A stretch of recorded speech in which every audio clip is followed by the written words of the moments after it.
Breaking, Pratapgarh, Uttar Pradesh. राष्ट्रोदय party Pratapgarh के भव्य कार्यालय का उद्घाटन हुआ संपन्न। राष्ट्रोदय पार्टी के यशस्वी राष्ट्रीय अध्यक्ष माननीय बाबूराम पाल जी ने फीता काट कर कार्यालय का किया उद्घाटन।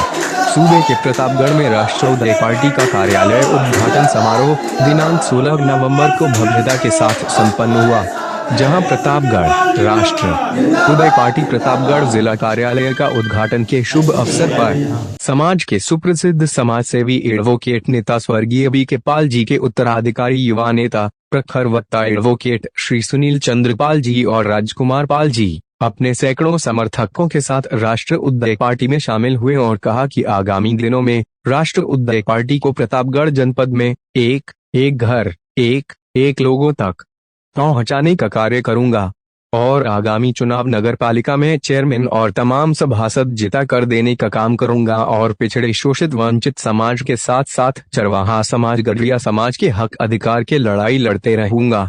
कार्यक्रम में राष्ट्र उदय पार्टी के राष्ट्रीय अध्यक्ष श्री बाबूराम पाल जी, राष्ट्रीय प्रवक्ता श्री उमाशंकर पाल जी, प्रदेश अध्यक्ष उत्तर प्रदेश श्री सुनील पाल जी, अधिवक्ता संगठन के प्रदेश उपाध्यक्ष श्री पारसनाथ पाल जी, प्रदेश प्रवक्ता संजीव कुमार पनंडा जी, प्रतापगढ़ जिला अध्यक्ष राजेंद्र पाल जी, जिला उपाध्यक्ष श्री राजकुमार यादव जी, जिला महासचिव एडवोकेट राकेश सिंह पाल जी, जिला उपाध्यक्ष युवा संगठन श्री रिंकू पाल जी, जिला सचिव प्रयागराज श्री सुरेश पाल जी, ग्राम सभा अध्यक्ष संदीप यादव जी, विधानसभा विश्वनाथ बनज उपाध्यक्ष श्री शिव बाबा प्रसाद वर्मा जी, जिला अध्यक्ष किसान संगठन कौशाम्बी श्री रामेश्वर प्रसाद कोरी जी, जिला अध्यक्ष कौशाम्बी सुखेन पाल जी और तमाम पार्टी के पदाधिकारी कार्यकर्ता शुभचिंतक भारी संख्या में उपस्थित रहे, जहां पर कार्यक्रम का आयोजन प्रतापगढ़ नगरपालिका अध्यक्ष श्री राजकुमार पाल जी के नेतृत्व में हुआ। RUP न्यूज प्रतापगढ़ से सुनील पाल जी की खबर।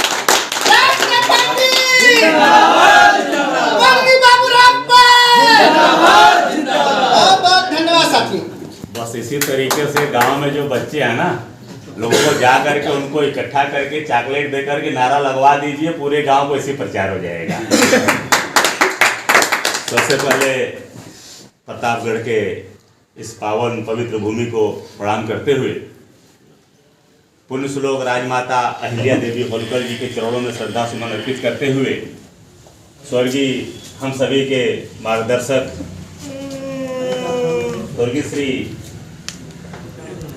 एडवोकेट डी के पाल साहब के चरणों में श्रद्धा सुमन अर्पित करते हुए आज राष्ट्र उदय पार्टी के कार्यालय उद्घाटन समारोह एवं हमारे भाई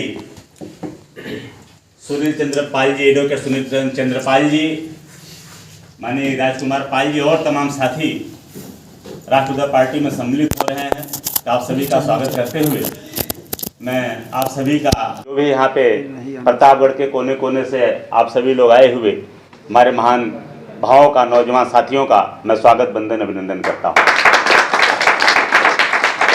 साथियों, हमारे तमाम वक्ताओं ने अपनी बात रखें और बड़ा अच्छा रहा कि भावी मुख्यमंत्री का दर्जा भी आप लोगों ने दिए। मैं आप सभी का आदर करता हूँ, आप लोगों की भावनाओं का सम्मान करता हूँ।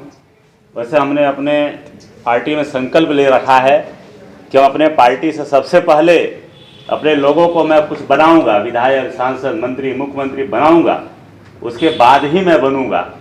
अगर आप चाहते हैं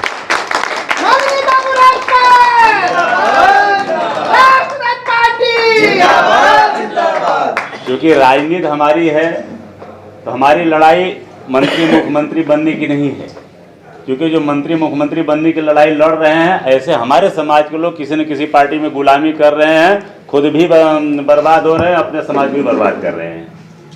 हमारी लड़ाई अपने दबे कुचले वंचित शोषित समाज, खास करके अपने गड़रिया समाज, हमारा जो भेड़ पालक भाई है, उसके हक अधिकार, मान सम्मान और सुरक्षा की लड़ाई है। ये हमारा प्रमुख एजेंडा है। अब इस लड़ाई में हम स्वाभाविक है कि हम सत्ता में जाएंगे तभी उनकी हम लड़ाई को लड़ पाएंगे, उनकी हम सुख दुख में शामिल हो पाएंगे, उनकी समस्याओं का समाधान कर पाएंगे। तो फिर सत्ता में भागीदारी का हमारा उद्देश्य है। मुख्यमंत्री कोई भी हो, लेकिन सत्ता में हमारी भागीदारी हो।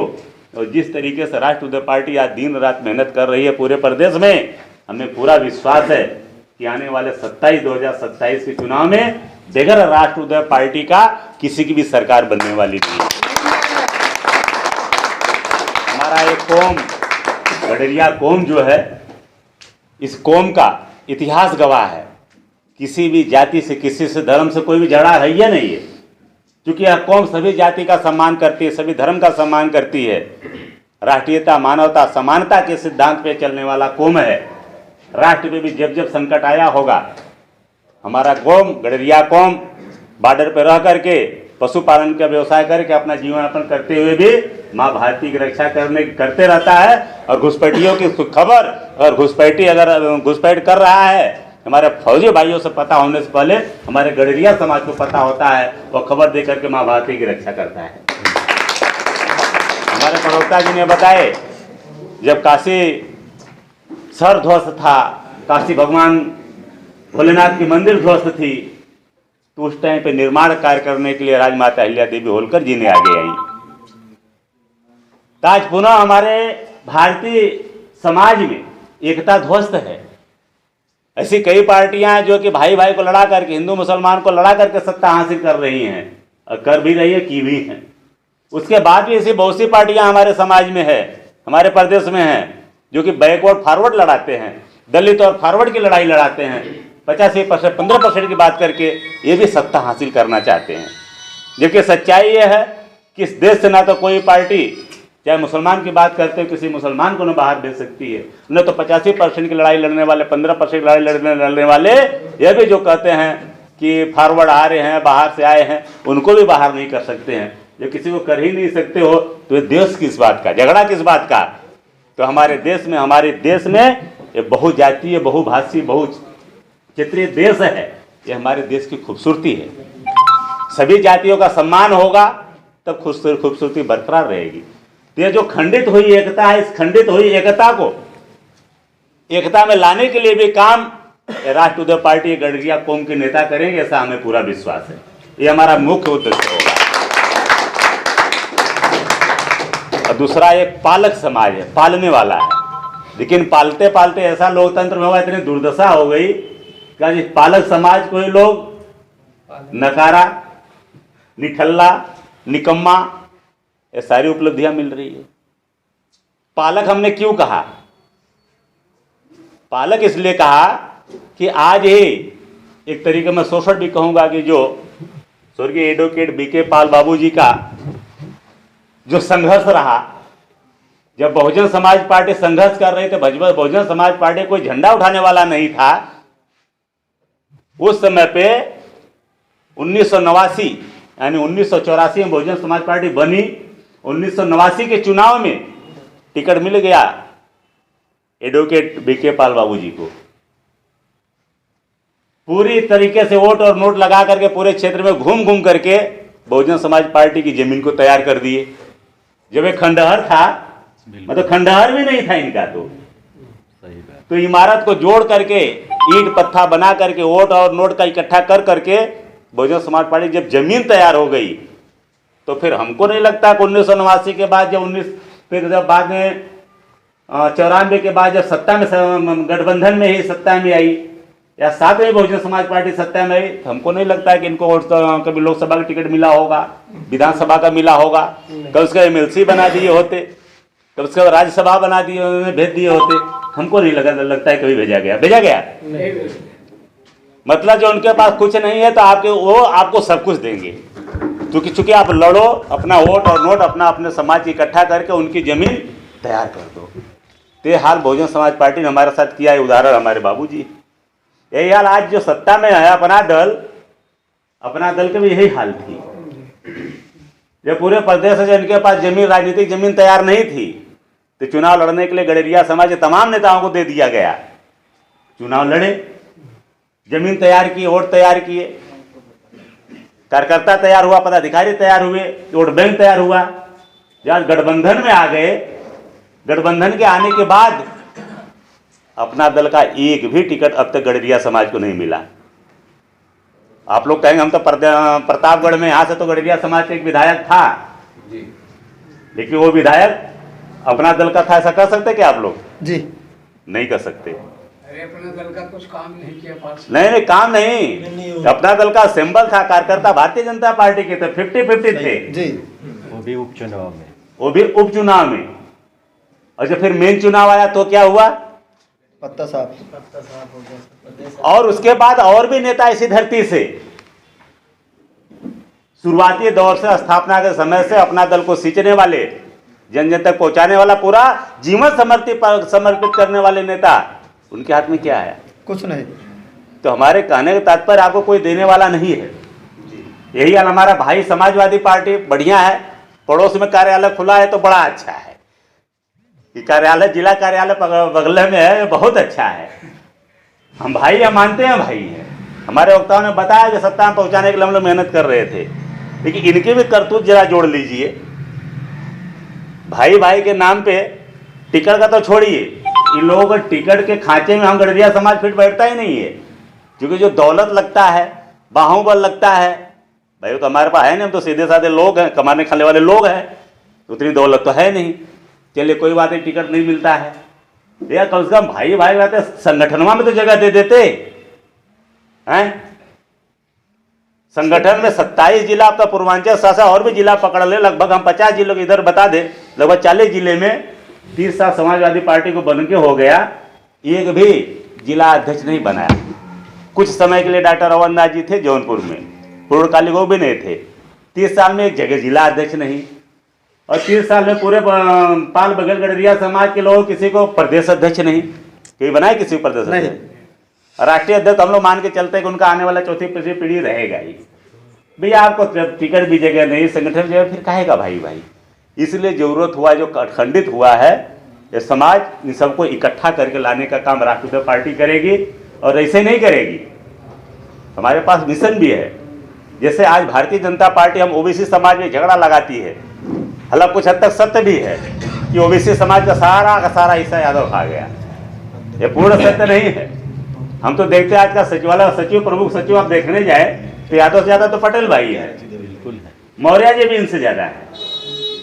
लेकिन चूंकि राजनीति में सत्ता में रहे, इसलिए झगड़ा लगाने के लिए बोल दिया जाता, सारा हिस्सा यादव खा गया। तो इसको फिर इसका इलाज भी तो होना चाहिए।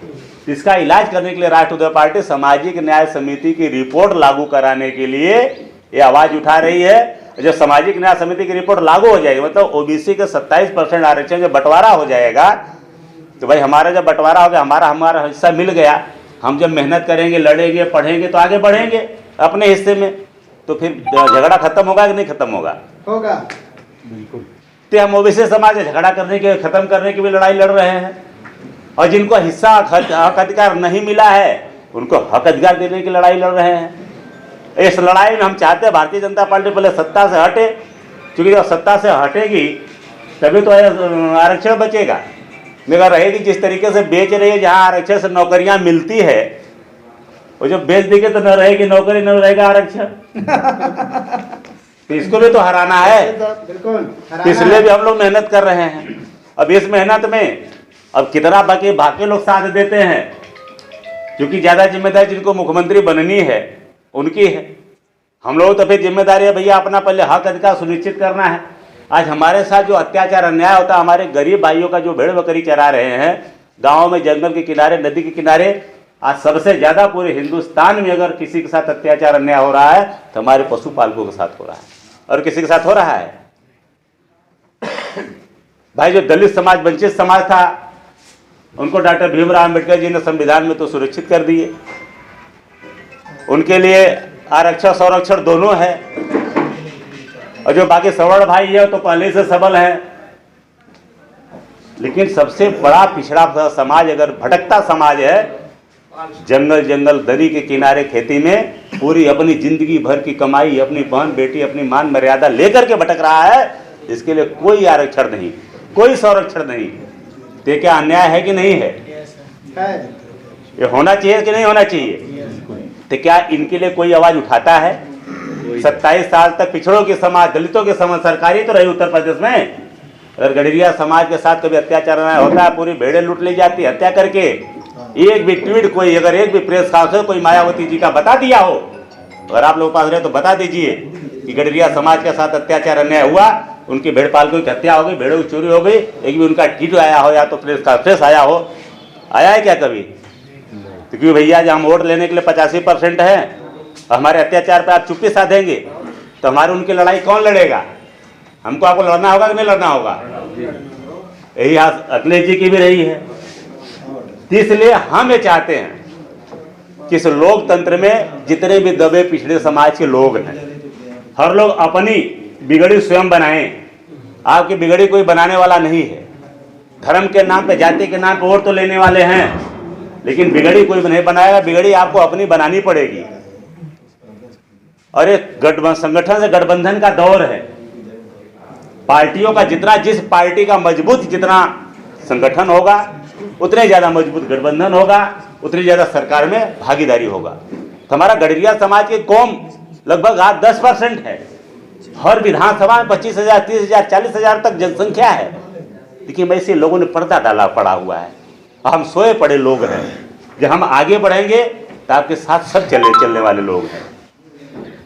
इसके लिए अभी समय कम है, भाषण का ज़्यादा समय नहीं है। आज यहाँ पे जो एक टर्निंग पॉइंट है, राष्ट्रीय पार्टी में सम्मिलित हुए हैं सुनील चंद्र पाल जी, एडवोकेट सुनील चंद्र पाल जी और हमारे भैया राजकुमार पाल जी और भी इनके तमाम साथी। तो अभी आगे आगामी चुनाव भी है, चुनाव भी हम लोग भी आएंगे और प्रत्याशी यहाँ पे घोषणा भी होगा। चेयरमैन का, सभासद का एक साझा कॉन्फ्रेंस होगा, सबका इकट्ठा करके बायोडाटा वगैरह, और साथ साथ पूरी टीम लग करके चुनाव पूरी तरीके से हम लोग जिताने का काम करेंगे।